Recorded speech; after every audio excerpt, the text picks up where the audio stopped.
Welcome. My name is Alexandra von Korff, and I would like to warmly welcome you on behalf of Patients Today and Mamma Mia for this year's Congress coverage from the ESMO. The ESMO is the European Society of Medical Oncology Congress, which takes place once a year, and where the latest findings are being presented. We are now addressing the topic of early breast cancer, and I am looking forward to it. I am very pleased that Professor Marc Thill is by my side and will discuss this with me. Yes, good morning. We're on a first-name basis, which sounds a bit better. Alex, good morning. Good morning to everyone who is listening now. Good morning from us, whenever you will watch this. It could also be good afternoon or good evening. That's why we say good day. The ESMO is a truly large event with really excellent and significant data.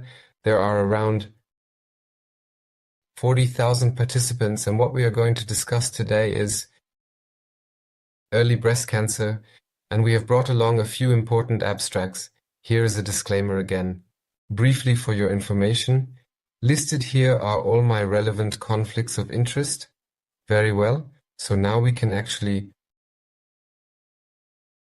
start, namely with the part we have prepared on hormone receptor positive, HER2 positive,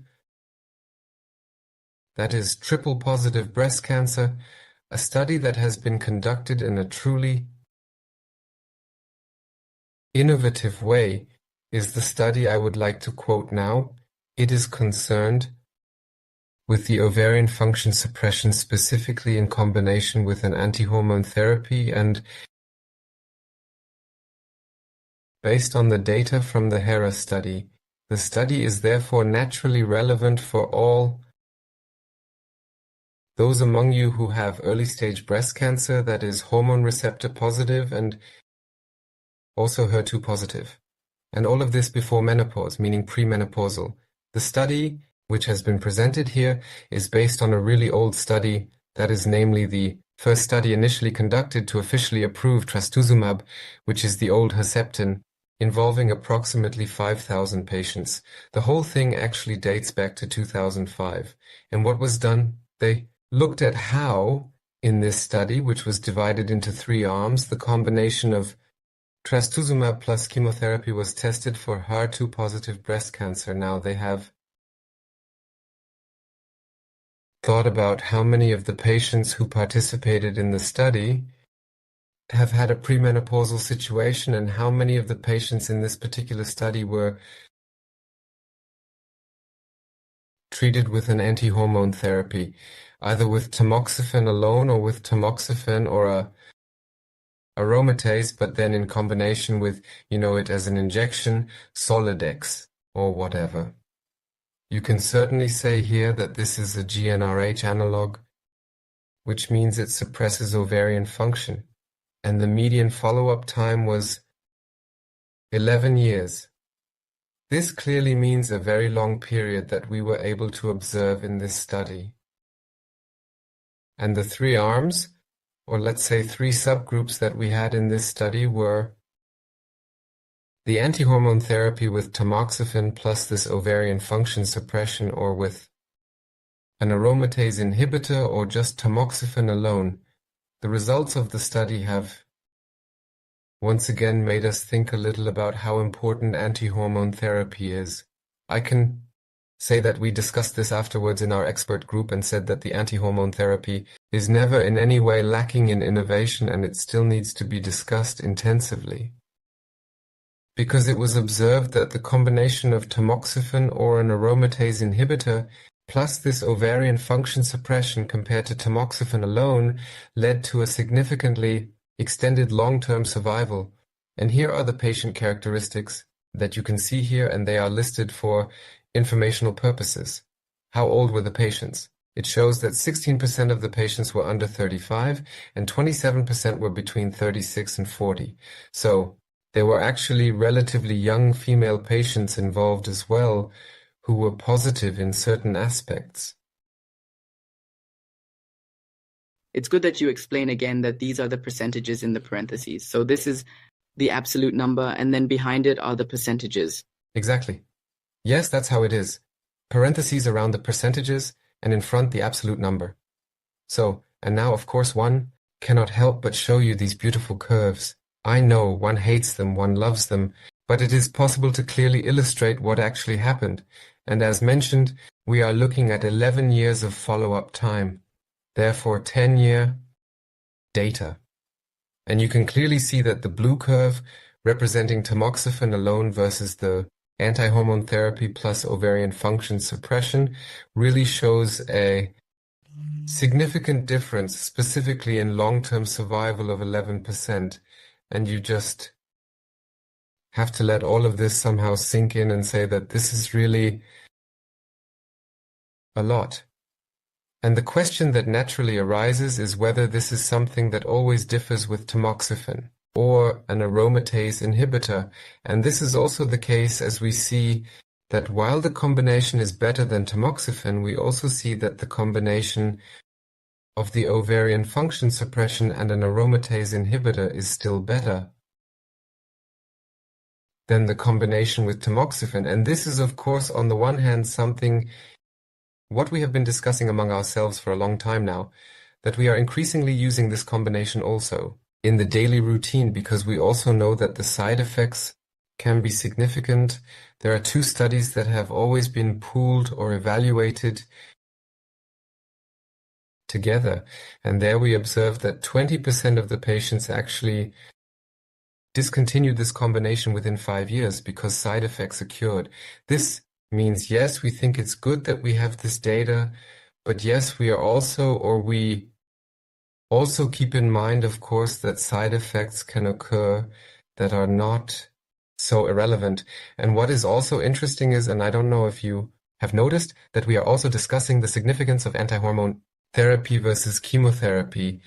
And we find that while chemotherapy has a direct cytotoxic effect, meaning a direct chemotherapeutic effect, it is likely that the effect is rather triggered by the unfortunate damage to the ovaries due to the chemotherapy then leading to an anti-hormone effect. And therefore it is interesting what happened with the patients who then received trastuzumab, that is Herceptin. And there you see that it was almost independent of whether the patients received another antibody or not. And I find that quite interesting because it seems that this therapy that is directed against the HER2 receptor actually appears to be less relevant here than the anti-hormone therapy. And then again, I'm happy to repeat how important this anti-hormone therapy is in the context of triple positive breast cancer. Therefore, it must be said that ovarian function suppression is a meaningful addition, not only a meaningful addition, but also something of which we must say that this is probably something we will do much more frequently in the future, and that we also see this independently from the anti-hormone therapy, but that the aromatase inhibitor is even more effective, and that we also face a challenge regarding the side effects. That means, what does this mean for me, for us, for everyday life? Anti-hormone therapy is more relevant than ever. However, we need to consider more carefully which therapy we use. This needs to be discussed. For whom? Then also in patients who have a high risk of recurrence. Now one could ask, since we did not have a high risk of recurrence in a HER2 positive condition, this is difficult to determine, therefore it will be likely that these diseases, as in the past, are simply considered to carry a higher risk, and of course we need to pay attention to that, but we will address that later on in another take, how adherence, meaning consistently staying on track, taking the medication, how important this actually is afterwards, and that's why it's more relevant than ever. Yes, that's indeed really truly exciting. It's also quite complicated, I must say, with having the aromatase inhibitor, then the anti-hormone therapy, and then there is also the ovarian suppression. And in combination, it sounds a bit like that is the ultimate solution or something that must be done. But now you have already mentioned that 20% discontinue due to the side effects. What kind of side effects are we exactly talking about? And specifically, which of these 3 arms has, or what makes the side effects so severe from the 3 of them? Yes, wonderful question. I believe the portfolio of side effects, if you look at the package insert, just from tamoxifen alone regularly leads to the fact that those who are listening now, or my patients in the consultation, that they simply just roll their eyes, and then of course we say, yes, that doesn't have to happen, it can happen. But the side effects are of course diverse with an ovarian function suppression. And some of you may have experienced this firsthand, or are currently experiencing it. Simply medically castrating someone means that then the side effects of anti-hormonal therapy naturally become even more pronounced. And these are then the classic side effects like muscle pain, joint pain, dry mucous membranes, dry eyes, sleep disturbances, actually depressive, mood swings, hot flashes, and so on. So the list is very, very long, and we simply see that this occurs more frequently under combination therapy. And then we must not forget that bone health naturally suffers from it, and we have a higher risk of developing osteopenia, loss of bone substance, up to then developing osteoporosis. And there was a study many, many years ago which worked with these specific analogs. And it was observed that in premenopausal patients, that is under 50, bone fractures actually increased by 11%. That is, of course, something that already sounds creepy. One has to look at the bone density, also support it, and measure the bone density, and then also decide there, can I actually continue this therapy as effective as it appears here? Can I actually do that? Yes, but at least it is such that one can weigh it well. With these numbers now, which look very promising, one can say, okay, it really does bring a lot of benefits. And then you can try it out. And then if the side effects are really that severe, then just weigh it. Because quality of life is also important. With all the successes and great numbers, if my life is no longer worth living because I have such severe side effects, I don't care how the numbers look anymore. Yes, of course. And one must honestly say that when someone comes and says, I can't do this, I have a patient who is a dentist and she can no longer move her fingers properly or bend them due to the joint pain. And then she also said, I'm now going to stop the therapy. So we are not talking about de-escalating the therapy right now, but about stopping it. And then, of course, as a doctor, I can only say, yes, I must inform her about the risk of recurrence. She says, yes, I know, but the risk of not being able to finance my existence if I don't have my job is somehow greater. And then, of course, it must be what they call in modern German shared decision-making. You have to sit down together. Yes, but I say shared decision-making can only be done if all parties have the same information available. And that is already quite a good basis to then make a decision on which direction it should go. Thank you for that. Sure. Let us take a look at what else we have in our portfolio. Currently, we still have a study selected from Germany. I find this quite good because we are all also bustling and working in Germany. And this is a study that also deals with the triple positive early breast cancer. We say triple positive and there is triple negative. In that case, all the receptors are negative, and here they are all positive. And that is why this study is also relevant in particular for the same patient group. With the beautiful name TP-II study. TP-II study, so triple positive. We always have very funny abbreviations for everything. The study, you can see it briefly summarized a bit here. There weren't that many patients. This is a de-escalation study. That means in German, I would like to try doing less therapy in order to also for you as a patient to help you to not receive too much therapy. In other words, to avoid overtreatment. And there, one always looks, we call it hypothesis generating. So to find a reason, does it actually work? And that is the case with this study. Anti-hormone therapy plus HER2 antibody therapy, so without chemotherapy versus what one would actually do, namely chemotherapy plus antibody therapy.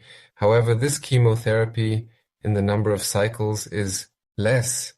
The whole thing is neoadjuvant, that is before the operation, then surgery was performed, and then was the option available to proceed with receiving chemotherapy in the chemotherapy arm if no pathological complete remission has occurred. That means if the tumor hasn't completely disappeared. So in the anti-hormone therapy arm, the chemotherapy-free arm, it was then essentially the option, if a pathological complete remission had occurred, to forego the subsequent chemotherapy.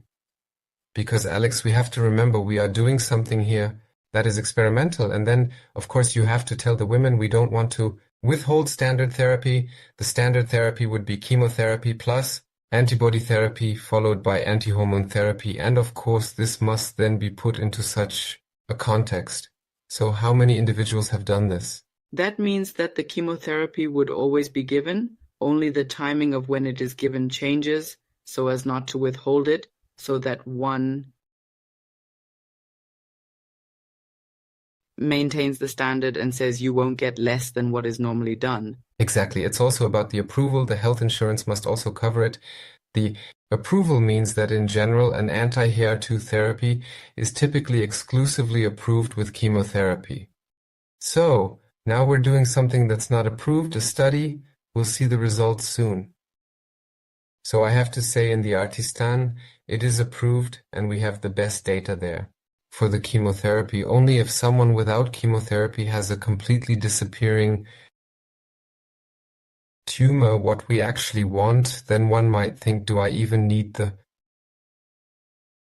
chemotherapy? And that has been somewhat left open, and therefore 30% of the women who did not have chemotherapy but then had a complete remission of the tumor then said, no, listen, actually, I'm not doing chemotherapy. And those who had received chemotherapy, they already had chemotherapy there, 60% said, if they had a pathological complete remission, no chemotherapy, I don't need that again. And they had the reduced chemotherapy at the beginning. So basically, they would have had to complete the piece after the operation to meet the standard, which is usually given. Exactly, and for those who didn't achieve a pathological complete remission, of course they continued to receive treatment because that is logical. We want the tumor to disappear. So these are the two options we have, which we have already discussed in detail, and here we have translated a bit into German what a pathological complete remission is, so no cancer cells are detectable anymore. We say no viable cancer cells, so the pathologist shouldn't find anything anymore, and that is actually the goal we want to achieve. Yes, after the surgery, any remaining tumor is removed if present, but the area around it, so the tumor bed, must be completely free of cancer cells. Yes, we mark the tumor bed with a clip before chemotherapy so that we can find it again, and then it is surgically removed, and the pathologist needs to determine what's still present there. Yes, and if he does not see vital tumor tissue, then that is precisely the intended pathological complete remission. So here you can see the patient characteristics again, just like earlier. For us, this is always exciting, and we can take a look at what aspects we can focus on. So we see here lymph nodes are positive, 1 to 3 positive lymph nodes in about 25 to 30%. And we also see that the pathological complete remission, that is actually the most exciting thing I must say here at the bottom, that we have only seen it in 10%. In the chemotherapy-free arm, just to emphasize this again, the chemotherapy and the anti-H2 directed therapy, that is what is approved, that is what is most effective. And we can see that down there as well. 50% in the chemo arm have a pathological complete remission, only 10% in the anti-hormone arm, but still 10%, and we want to find out who these patients actually are, who then wouldn't need further chemotherapy, and also what impact this has on survival.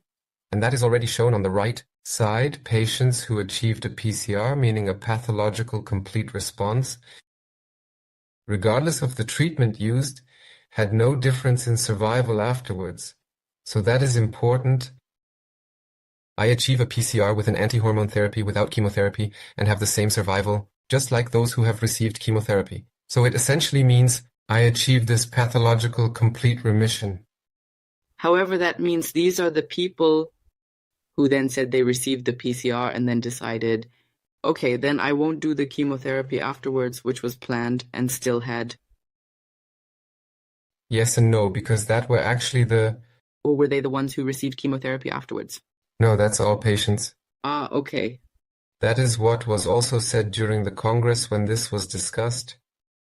It is a bit difficult to evaluate because not all of the patients received further treatment afterwards.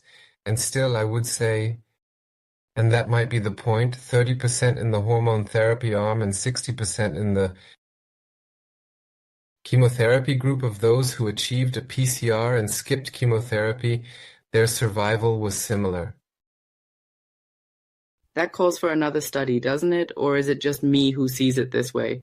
Yes, of course, absolutely. De-escalation studies or hypothesis-generating studies, they ultimately have the job of testing an idea in a small setting to then say, great, this seems to work. Now let's go into a large study, and we see this here in the event-free survival and overall survival. The two arms are now plotted against each other. Chemotherapy arm, endocrine or anti-hormone therapy arm, there is indeed no difference in the patients. And one must simply say, if they then had a PCR, and that is truly something impressive and of course also gives courage. And I think we have summarized that here again. It's definitely worth considering a de-escalation approach.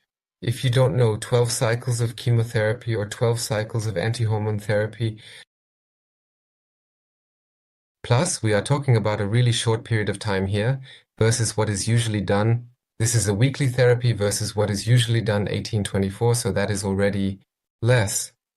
And in the end, another cyclin-containing therapy would typically be also administered. So this cyclophosphamide epirubicin, I don't know if you've heard about this out there, but it will be part of the treatment as well. So it is really a de-escalation, less chemotherapy, fewer cycles, and fewer substances as well. And that makes the study so important for you, Alex, as you've heard, continuing to investigate these results further. Yes, definitely very promising. I always say anything that can be spared while still achieving the same result is really great. Because in the end, it's often the case that people think more is better. And a lot is, well, all I can say is perhaps it's also driven by fear, saying, okay, everything that is possible. But if the state of studies shows, no, you don't have to exhaust everything, you have exactly the same result. That's truly wonderful indeed, particularly when it comes to long-term side effects and so on, which often, the more chemo, the more long-term fun you have with it. I find that very, very promising. I am pleased that further research is being conducted there. Well then, so that concludes this segment. And now, the screen with the slides is going black. With that, we've reached the end of the topic on triple positive. But that's not all. We'll continue, so take a look around. We will definitely continue, but thank you very much for explaining all of this so well to us, and then we'll continue with the next topic. Exactly.